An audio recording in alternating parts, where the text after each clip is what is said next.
Então se assenta, por favor, e vamos nesse dia dos pais meditar juntos numa palavra que tem muito a ver com a nossa postura paternal. E quando eu digo paternal, novamente eu não estou me referindo ao homem. Por quê? Porque quando a gente diz da figura paterna, a primeira palavra que vem sobre nós é responsabilidade. Eu me lembro quando eu fui me casar com a Ana, eu tinha 19, ia fazer 20 anos de idade, um dia pensei, eu tenho a responsabilidade agora de ser um marido, e quando a Ana ficou grávida da Sara, a responsabilidade de ser um pai. Antes da gente pensar na alegria de ser casado e na alegria de ser progenitor, de ser pai ou mãe, eu acho que o homem pensa na responsabilidade que vem. Então, quando eu falo de responsabilidade, eu falo da vida nossa, minha e sua. Porque qualquer vida vivida sem o senso de responsabilidade, ela se torna uma vida extravagante no sentido pior da palavra. Extravagante não no sentido de ter-se muito, mas extravagante no sentido de extravasar, de quebrar princípios, conceitos, de passar de linhas que não devem ser quebradas. Então, nesta responsabilidade, que é minha e que é sua, eu queria que você prestasse atenção no que o texto de Mateus, capítulo 13, eu vou ler o versículo de 1 a 9, esse texto está também em Marcos e em Lucas especialmente no capítulo 8, que é uma parábola que Jesus contou. O que era uma parábola? Uma parábola não era uma história, era uma história, mas não era uma história, algo que fosse uma da carochinha, não, é uma história em que os ouvintes se identificariam com os elementos apresentados, para eles terem, assim, consciência de fatores maiores, mais profundos. Então, Jesus contava uma história que era comum, que as pessoas saberiam, por exemplo, o grão de mostarda, eles conheciam muito bem. Jesus vai falando de parábolas sobre uma ovelha, todo mundo conhecia, principalmente na região que ele estava, que era uma região agricultura, uma região de camponeses, mas daí Jesus associa àquela ovelha, aquele grão de mostarda, uma verdade transcendente, algo que os faz lembrar da transcendência no momento em que pensam na normalidade. Então Jesus conta no capítulo 13 de Mateus várias parábolas, mas uma delas é essa que eu vou ler com vocês. Diz assim, começando do versículo de número 1. Naquele mesmo dia, Jesus saiu de casa e assentou-se à beira-mar. Aqui não é um mar como nós conhecemos, é o chamado Mar da Galileia, ou Lago da Galileia, porque o Mar da Galileia não é um mar, é um lago. Só que num lugar de deserto, um corpo de água daquele tamanho torna-se um mar. Reuniu-se ao seu redor uma multidão tão grande que ele teve que entrar num barco, assentar-se nele, enquanto todo o povo ficou na praia. Então lhes falou muitas coisas por parábolas, uma delas dizendo: o semeador saiu a semear. Enquanto lançava a semente, parte dela caiu à beira do caminho e as aves vieram e a comeram.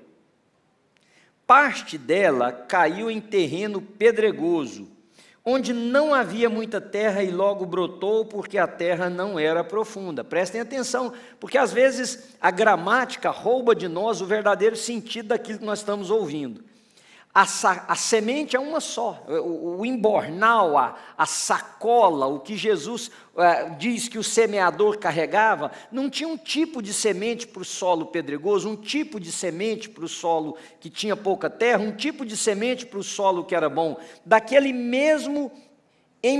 mesma embalagem, a semente era lançada. Parte dela caiu em terreno pedregoso, vou ler novamente o versículo 5, onde não havia muita terra, logo brotou, porque a terra não era profunda. Mas quando saiu o sol, as plantas se queimaram e secaram, porque não tinham raiz. Outra parte caiu entre espinhos, que cresceram e sufocaram as plantas. Outra parte ainda caiu em boa terra. deu boa colheita a 100, 60 e 30 por um.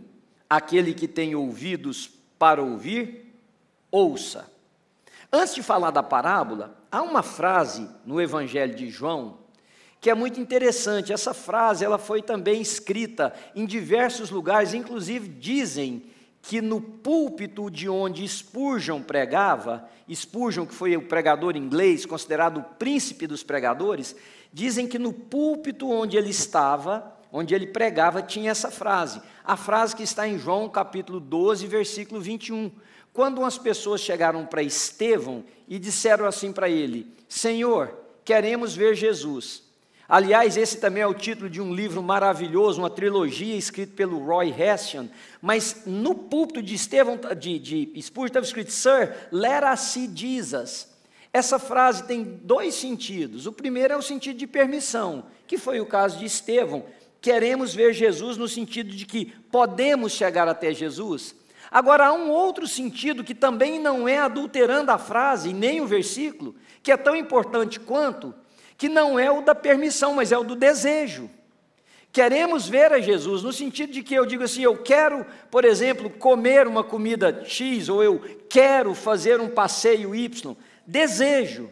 E a pergunta que nos resta é, diante desse desejo das pessoas de ver a Jesus, o que é que eu e você temos feito, o que é que eu e você temos sido para ser facilitadores das pessoas que desejam ver a Jesus, ou para aqueles que pedem permissão para chegar até Jesus, no sentido figurativo, se nós temos facilitado, se nós temos sido ponte para essas pessoas. Essa parábola, eu tenho certeza absoluta que você já ouviu diversas pregações nela. Talvez uma delas, a ênfase foi mais ou menos assim, que a semente, que é o Evangelho, caiu no coração de pessoas, e estas pessoas, uma que foi a que caiu na beira do caminho, é um terreno duro, que pessoas não queriam saber, e logo ficaram sem a semente, aqui na figura dos pássaros que vieram e comeram.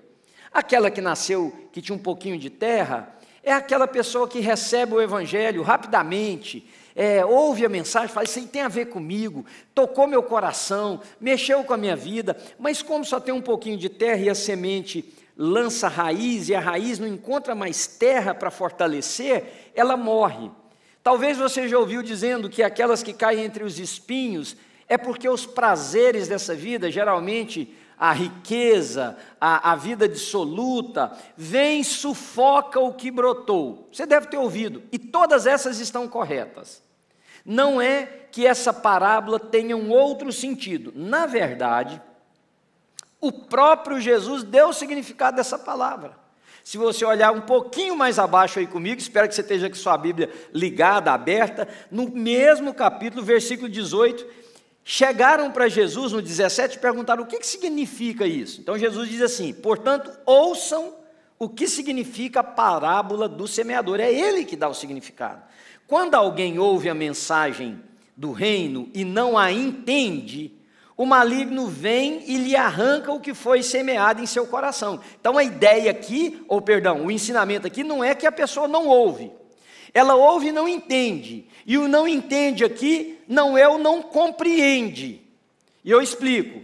Você está me ouvindo, me dá atenção um minutinho aqui, porque hoje a gente disputa a atenção de vocês com tudo. Eu vou te explicar isso, você vai entender o texto melhor.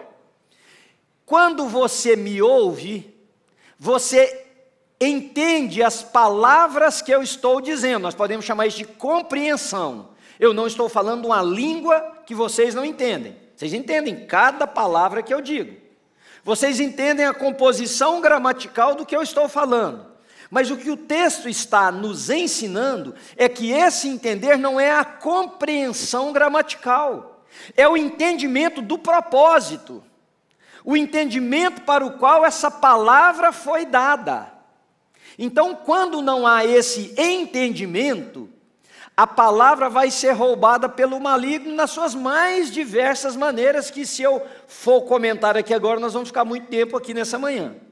Mas entenda, o importante para nós não é que as minhas palavras sejam entendidas no seu sentido vocálico.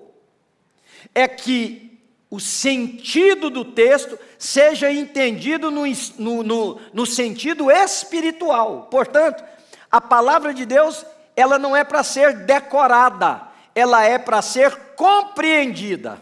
A partir dessa compreensão, nós podemos até decorar versículos que saem da nossa boca quando nós precisamos, mas sem o entendimento da natureza, do propósito, da razão, nós vamos ser ótimos religiosos, mas não vamos ter conhecido a Cristo. E agora me ouçam, o perigo de que Satanás venha nas suas mais diversas formas e roube essa semente é enorme.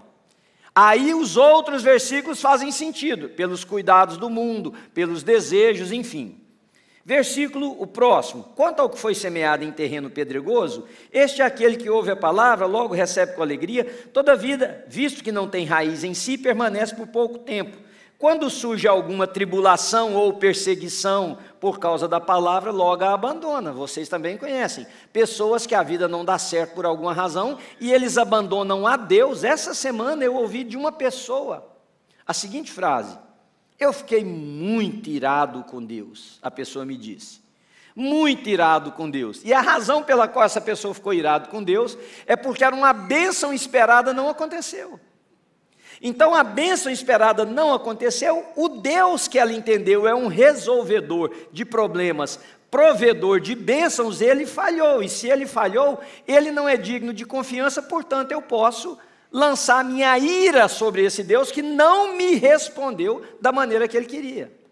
E não adianta tentar explicar para uma pessoa dessa, num momento em que ele acha que a ira dele é justificável pela carência de uma bênção que não foi recebida, que a compreensão que ele teve de Deus, estão vendo o que eu falei? A compreensão foi tudo errada e o maligno está roubando a fé. Eu tenho amigos que abandonaram o evangelho, porque o casamento acabou, por exemplo, porque um filho se desandou na vida, porque as finanças não deram certo, porque a saúde falhou. Então esses, o maligno vem e rouba e torna a vida dessa pessoa infrutífera. E finalmente o que foi semeado em boa terra é aquele que ouve a palavra, entende, dá uma colheita de 100, 60 e 30 por um. Veja novamente o verbo entender, é aquele que entende a palavra. Tá? Agora, lá em Lucas capítulo 8, só para a gente ficar dentro do sentido da palavra, Lucas diz assim, este é o significado da parábola, a semente é a palavra de Deus. Então veja, vamos definir algumas coisas aqui como fato. A semente aqui falada não é outra coisa a não ser a palavra de Deus. O semeador quem é? Eu e você. O semeador somos nós. O que são os solos? Pedregoso, duro, bom, o que for, são os corações. É onde esta semente cai. E o que são os frutos? Os frutos são o resultado desta semeadura. Mas o problema com essa verdade, porque é uma verdade, é que nós entendemos a semeadura através da pregação do Evangelho. Ou seja, nós estamos semeando quando estamos pregando o Evangelho, assim como eu estou fazendo aqui agora com vocês. Eu estou semeando, algumas sementes vão cair nesses diferentes tipos de solo. Aí você pode dizer, mas se o Senhor disse que a semente é o Evangelho, a semeadura não é jogar o Evangelho, não é pregar, sim. Mas veja, o problema quando nós pensamos nisso, é que acontece algo que eu quero te ensinar. A vida do verdadeiro cristão, vai estar ali na tela para vocês, ela não é segmentada. Por que eu estou dizendo que ela não é segmentada? Porque a maioria, não sei se eu posso dizer a maioria, um grande número dos cristãos que eu conheço, entendem que estão semeando quando ocupam uma tribuna como a minha aqui, quando vão pregar, quando vão ministrar uma reunião, quando vão dirigir um culto, seja ele pequenininho ou grande, uma reunião de pequeno grupo, e eles não entendem que se segmentar a vida desse jeito, presta atenção no que eu vou dizer, todo o restante da vida, todas as outras áreas, serão vividas sem a responsabilidade de estar semeando. Vocês estão me entendendo o que eu estou dizendo? Então veja, Jesus, presta bem atenção, Jesus saiu de casa. Jesus, será que ele saiu, está no versículo 13, capítulo 13, versículo 1. Jesus saiu de casa, Jesus não saiu para pregar. Aconteceu um sermão, que na maioria das vezes no ministério de Jesus eram frutos do acaso. Como do acaso? Jesus saiu de casa com os seus discípulos, sentou-se num lugar para ensinar, começou a chegar gente. Então, primeiro, não era um culto que marcamos para começar às 9 e tal, as pessoas foram chegando. Chegou tanta gente que alguém teve uma ideia, disse o seguinte: olha, se eu ficar aqui, muita gente não vai ouvir, entra no barco, fica com o barco um pouquinho afastado, porque aí a gente vai ouvir usando aquela concha natural, a acústica natural, que é aquela baía ali no lago, no mar da Galileia proporcionava. Então Jesus não saiu para ir para um culto. Novamente, quando Jesus chegou lá, as pessoas foram se ajuntando. Terceiro, quando Jesus deu as parábolas, os discípulos depois chegaram nele e falaram assim: o senhor fala muito por parábola, por quê? Aí Jesus fala, eles falam, o povo nós não estamos entendendo. Aí Jesus chama eles de lado e explicam. Veja, queridos, quando você entende a semeadura eu tenho que ter cuidado, porque eu preciso usar a mesma afirmação daqui a pouco. Quando você entende a semeadura como a pregação, tudo na sua vida que não envolver abrir a Bíblia, ler um texto e explicar, você não vai entender como semeadura. Não sei se faz sentido para vocês. Então, Jesus chama os discípulos e explica para os discípulos o que é que significava a parábola do semeador. Por quê? Vou te ensinar um outro princípio agora. Porque a nossa vida é a semeadura. Você não acabou de dizer que a semente é o Evangelho? Disse, não há contradição. A semente que é o Evangelho, que está na minha e na sua vida, torna-se o instrumento em que nós vamos usar para que outros também sejam alcançados por essa graça maravilhosa. Mas a semeadura não é a minha pregação como pastor. A minha semeadura chama-se a vida do Manuel. A sua semeadura é a sua vida. Portanto, quando pensamos na vida como semeadura, não pode haver diferença no que eu faço aqui com o que eu faço acolá. E eu te explico melhor isso. Você está semeando todo o tempo da sua vida. Da hora que você abre os olhos de manhã cedo, a hora que você fecha os seus olhos à noite, você está semeando. Uma das grandes dificuldades dos adolescentes, dessa geração que nós chamamos de Gen Z, depois Gen Alpha, é a dicotomia, a separação que existe entre vida e fala. Aliás, se nós pensarmos, esse não é o problema deles, esse é o problema de gerações. Quantas pessoas você não quer associação, ou você não tem admiração, ou você não tem respeito com relação à fé, porque a pessoa fala uma coisa, mas vive outra. Você conhece. Esta pessoa não entendeu que a vida dele é a semeadura. A semeadura não é o fato dele cantar na igreja, pregar, não é o fato de liderar um pequeno grupo. A vida dele é uma semeadura, e eu explico melhor. Ele semeia muito bem quando está pregando, mas ele semeia muito mal quando ele está numa mesa tomando café com amigos. Ele semeia muito bem liderando um pequeno grupo, mas ele semeia muito mal quando está em casa, na frente dos seus filhos, conversando com a mulher, difamando a vida de outros. Ele semeia muito bem ao orar, ao impostar a voz, mas ele semeia muito mal quando o espelho da vida mostra realmente como aquela pessoa age diante das diferentes circunstâncias da vida. Então, eu e você, queridos, estamos semeando, goste você ou não, nos encontros, inclusive nos cultos, nas diversões, seja ela qual for a diversão que você tiver, jogando vôlei com seus amigos, brincando de pickleball, jogando tênis, jogando dominó, batendo papo, fazendo o que você faz. Nas diversões todas, nas férias, nós estamos semeando.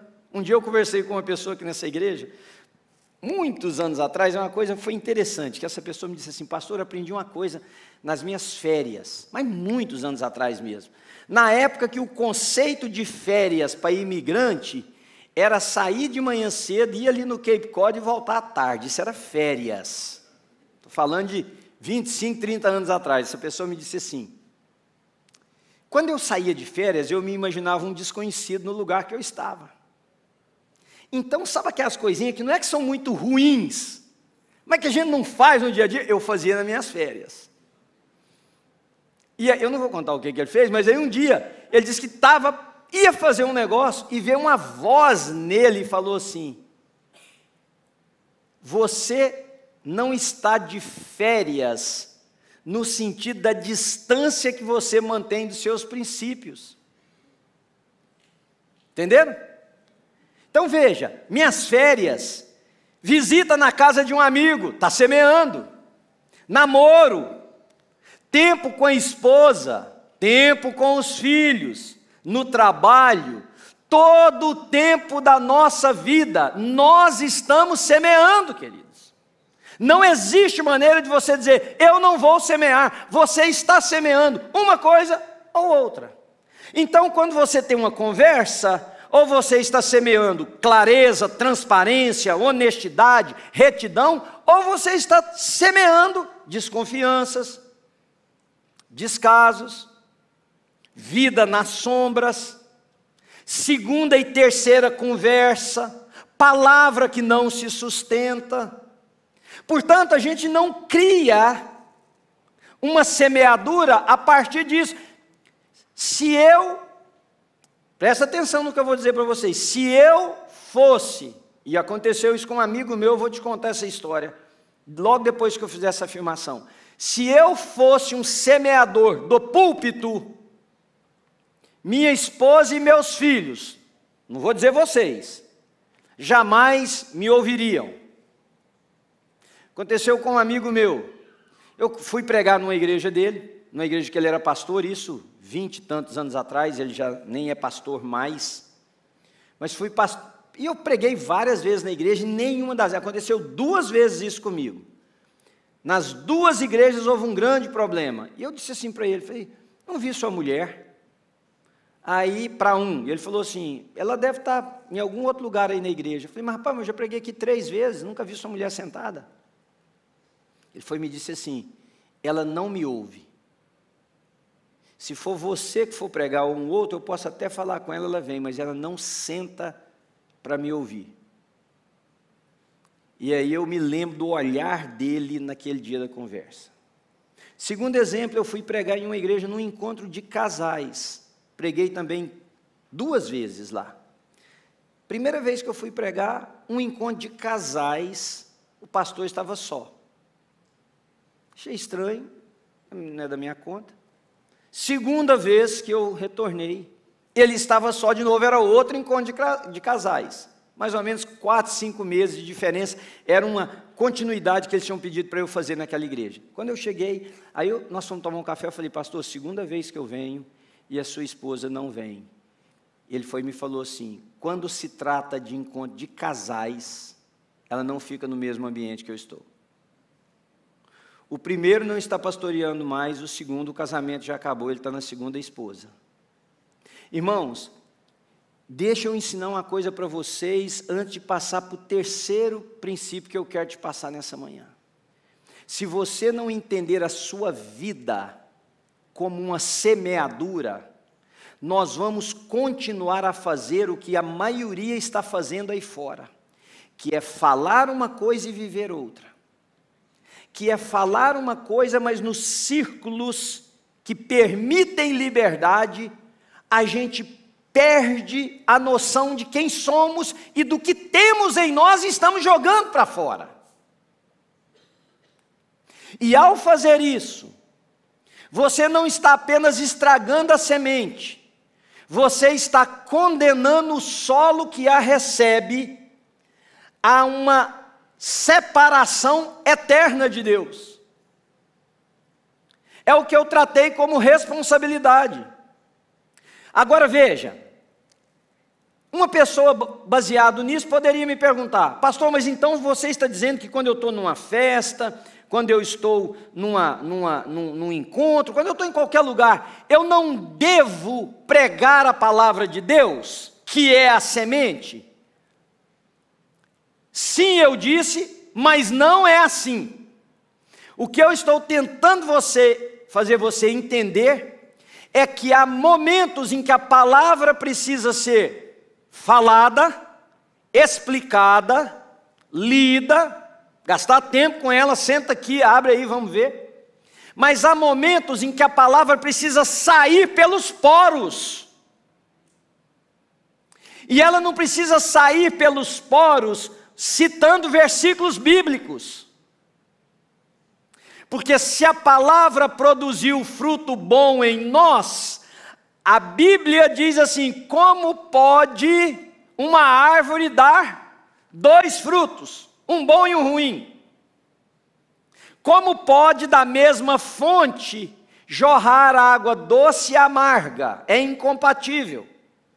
Se a semente caiu no seu coração, brotou e germinou, deu fruto bom, esse fruto bom sairá na sua vida. Quando você estiver ensinando a palavra, sairá na sua vida. Quando você estiver brincando, quando você estiver tomando café, almoçando no restaurante mais fino do mundo com quem você ama, na casa de amigos, no quintal, fazendo o que você estiver fazendo, porque a vida é a semeadura.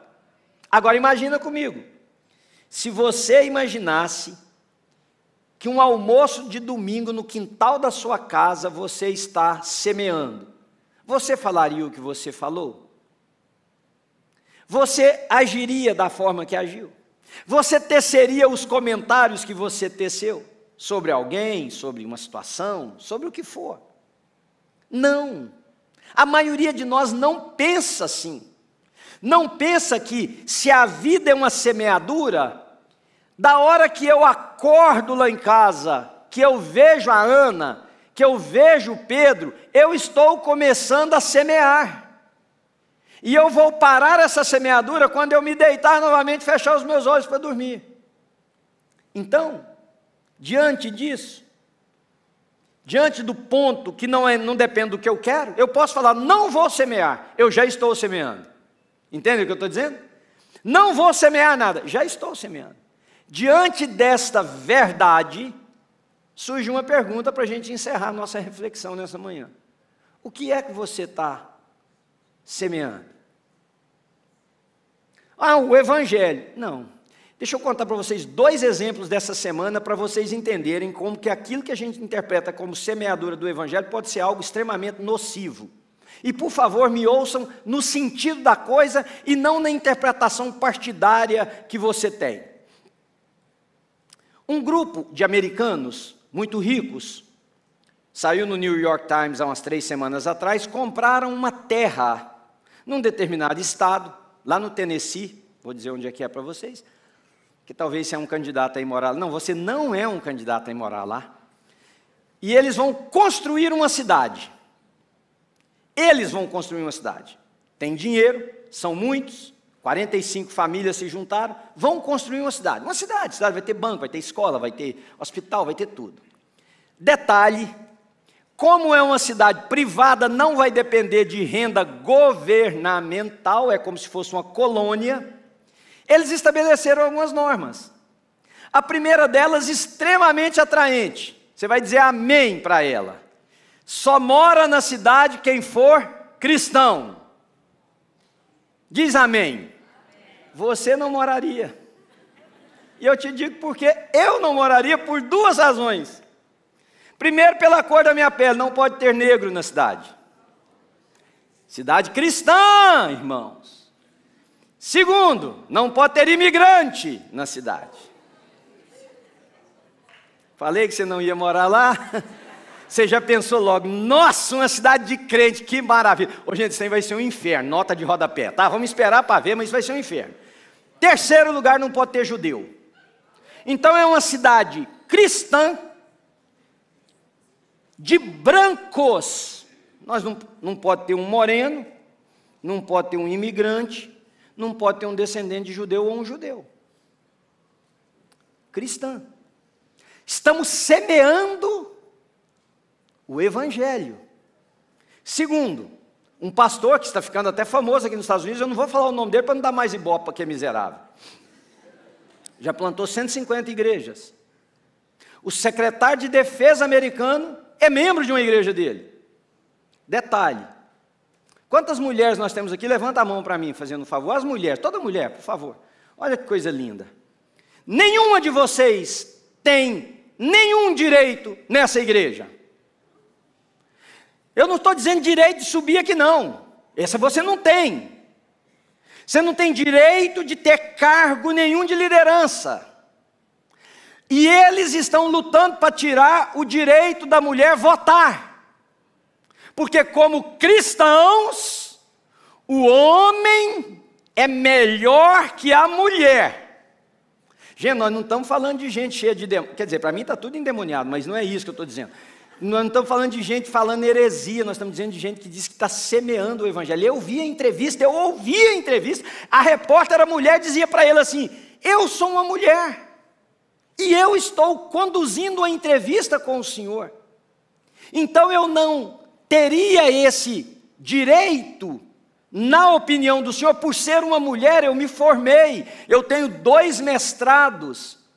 Ele foi e falou assim, this is not something for us to discuss. O que ele está dizendo? Claro que não. Aí ela disse assim, tá, mas se eu fosse casada com o senhor, eu perco meu direito de votar, que é o que o senhor está propondo. Só o senhor que, e se eu pensar diferente? Aí ele fala assim, nós teríamos que conversar. Ou seja, quem vai prevalecer é ele. Então, irmãos, presta atenção. Deixa eu deixar uma coisa clara para você hoje. Semear o que você imagina ser evangelho, pode não ser evangelho. E onde nós percebemos isso? Esquece tudo que eu falei nessa manhã, guarda isso. O evangelho se manifesta nas horas em que nós menos estamos falando sobre ele. Vou repetir. O evangelho se manifesta nos momentos em que nós menos estamos falando sobre ele. Na vida, nas colocações, no amor, na misericórdia, eu tenho tido o privilégio de conversar com algumas pessoas muito radicais, de um lado e do outro. Estava conversando com alguém, e essa pessoa disse assim, não, mas eu não aceito de jeito nenhum ninguém ser de esquerda, se um irmão meu falar que é de esquerda, ele não é meu irmão mais, e começou assim com a veemência a defender. Eu falei, meu irmão, deixa eu te ensinar uma coisa. Karl Marx,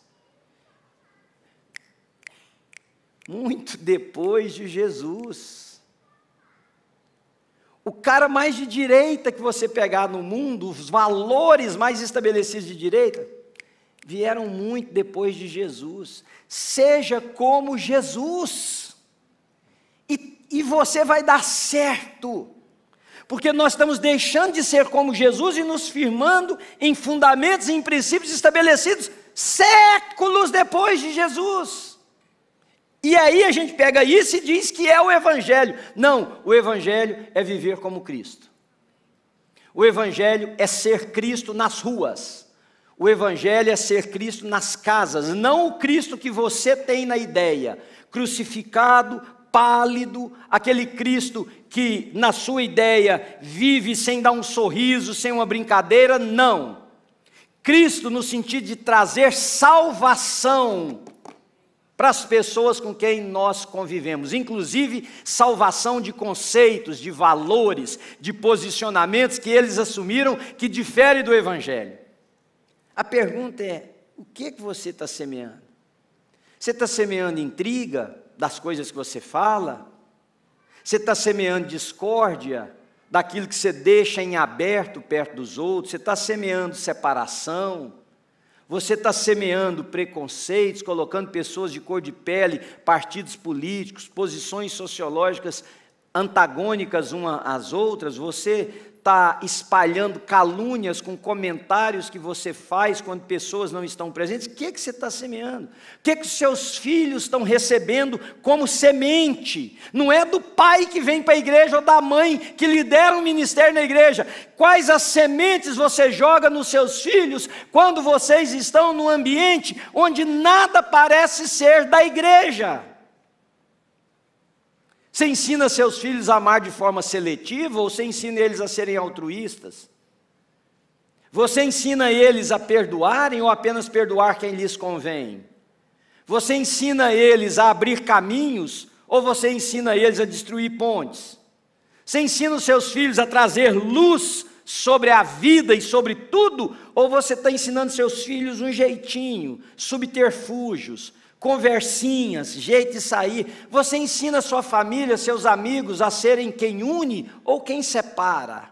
Que tipo de semente? Você está ensinando pessoas a viverem uma fé autônoma? Esse para mim é o câncer do momento. São cristãos que acham que estão semeando na vida de outros, criando no coração deles uma ideia de que a fé pode ser vivida de forma autônoma, sem comunidade. Você está semeando, querido, e eu estou semeando o dia inteiro, em todo o tempo, todos os dias da nossa vida. A pergunta é, o que é que você está semeando? E eu queria orar com vocês, orar juntos, e quem sabe você num mergulho aí na sua alma, no seu coração, você possa se perguntar à luz. Agora deixa eu te dizer uma coisa, enganoso é o coração, mais do que tudo. Não seja você a se responder, olha para a vida, olha para a sua vida, olha por quem passa, por quem já foi, olha por quem está, olha o que está acontecendo. Fica de pé comigo, por favor, e nós vamos orar e eu já abençoo vocês.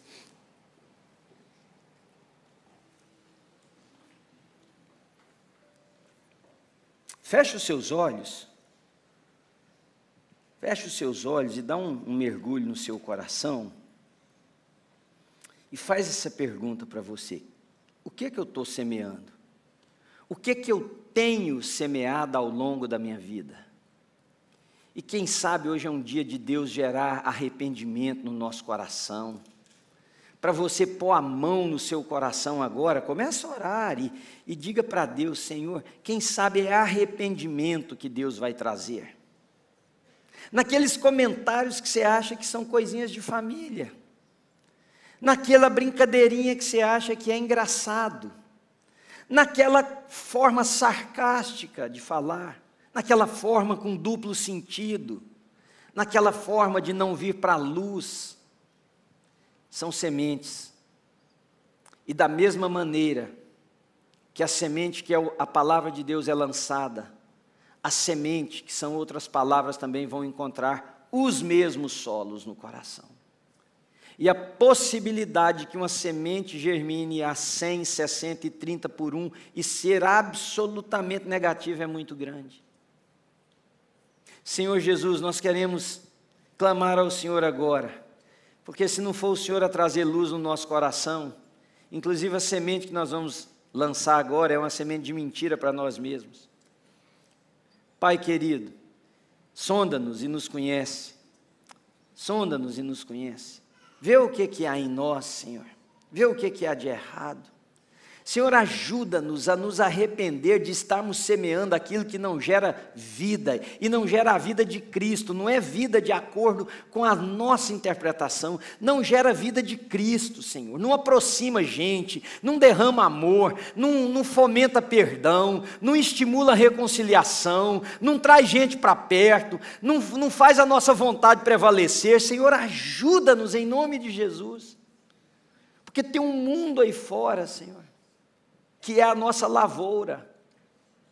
Mas mundo não é a África, mundo é a nossa casa, também.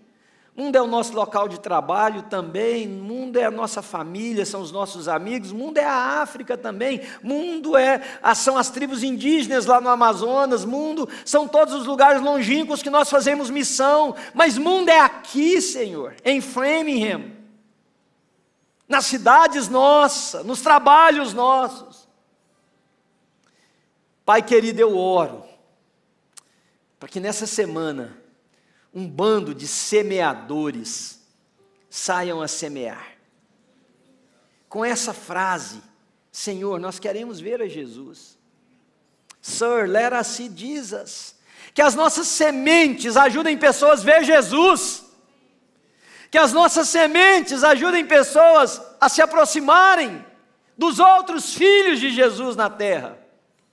Pai querido, que essa semana um bando de semeadores encha as aljavas da sua vida de semente e saiam pelos campos das cidades, das casas, das ruas, dos lares, dos trabalhos, jogando semente, Senhor. Porque em nós está o semear, não o fazer nascer, Senhor. O fazer nascer tem a ver com o solo, que nós não temos controle. O fazer nascer tem a ver com o Senhor e o teu poder. Mas a nós está a responsabilidade de semear. Deus, eu te louvo, eu te agradeço pela convicção que o Senhor trouxe na vida de alguém aqui nessa manhã. Pela responsabilidade que pesou. Eu te louvo pelo desejo de alguns ou de muitos, não sei, de dizerem: eu começo a semear diferente a partir de hoje. Eu vou analisar as minhas sementes. Eu vou me apoderar das oportunidades. E eu não sei o que, em quem, quanto vai nascer, mas uma coisa eu sei: eu vou semear aquilo que pode levar para a eternidade.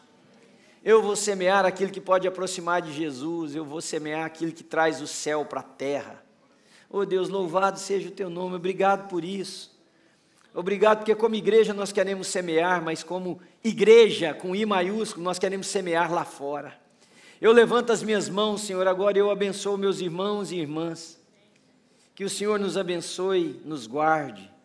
Que o Senhor levante o seu rosto sobre nós, tenha misericórdia de nós. Que o Senhor sobre nós levante a sua face e nos dê a paz. E a paz de Cristo, que excede todo entendimento, guarde mentes e corações nele, até o dia em que nós estaremos reunidos e veremos o fruto da nossa semeadura. O fruto da nossa semeadura será a recompensa da vinda de Cristo, que nós semeamos sobre outros. E aquele momento e aquele lugar que nós chamamos de céu, será a coroa das nossas sementes lançadas. Deus, obrigado, Senhor, por essa manhã, no nome de Jesus. Você pode dizer amém?